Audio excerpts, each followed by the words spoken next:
Students, another question of indefinite integration in maths. ये JEE के लिए बड़ा अच्छा सवाल है। पूछ रहा है sign 2x minus cos 2x integral इसके बराबर है। तो आपको बताना है कि ए क्या है, बी क्या है।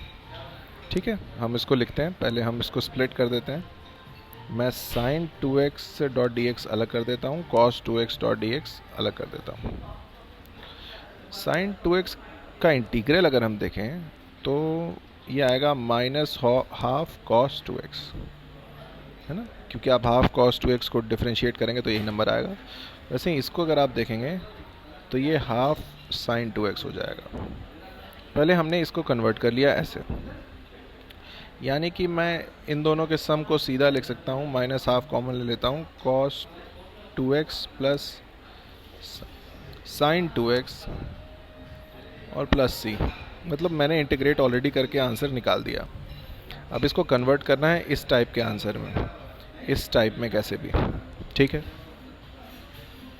ठीक है। अब सोचना शुरू करते हैं। एक फॉर्मूला होता है sine theta plus cos theta, जिसको हम जानते हैं कि जिसको हम √2 साइन थीटा प्लस 45 डिग्री कह सकते हैं।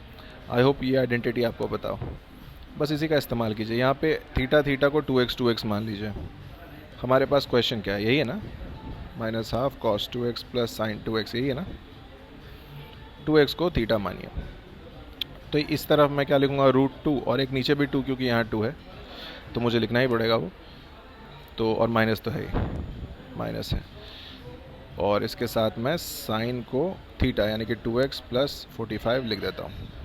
ठीक है, यानी कि अब मैंने इसको इसमें कन्वर्ट कर दिया। अब आपका सारा का सारा फोकस इस पे होना चाहिए। हम यहाँ तक आ गए।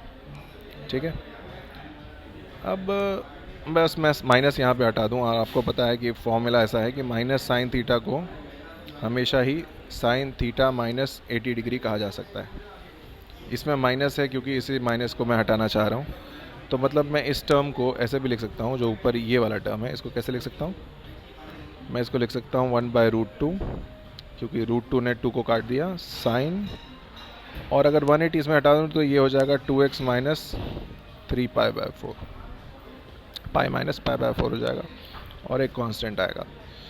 अब इसको कंपेयर कीजिए जो ओरिजिनल क्वेश्चन है उससे। वहाँ पे क्या लिखा हुआ है, वहाँ पे लिखा हुआ है 1/√2 साइन ऑफ 2x माइनस ए, है ना, प्लस बी भी है। साफ साफ दिख रहा है हमें। ए की जगह किसने ली हुई है, 3π/4 ने। बी की जगह तो कोई भी कांस्टेंट हो जाएगा। और बस यही पूछा था उन्होंने, तो हमारे पास यही आंसर होना चाहिए 3π/4। और तो 3π/4 आप कहीं पे भी नहीं देख रहे हैं। तो आपको एक बात समझना होगा कि अगर ए 3π/4 है तो ये एंगल को मैं माइनस में 5π/4 भी तो कह सकता हूँ, नेगेटिव में, है ना। मॉड ऑफ 2π तो वही आएगा, और बी तो कुछ भी। तो ये आंसर जो है डी, वो सही हो जाएगा। That a will be minus 5π/4, b can be any constant possible. Okay, done.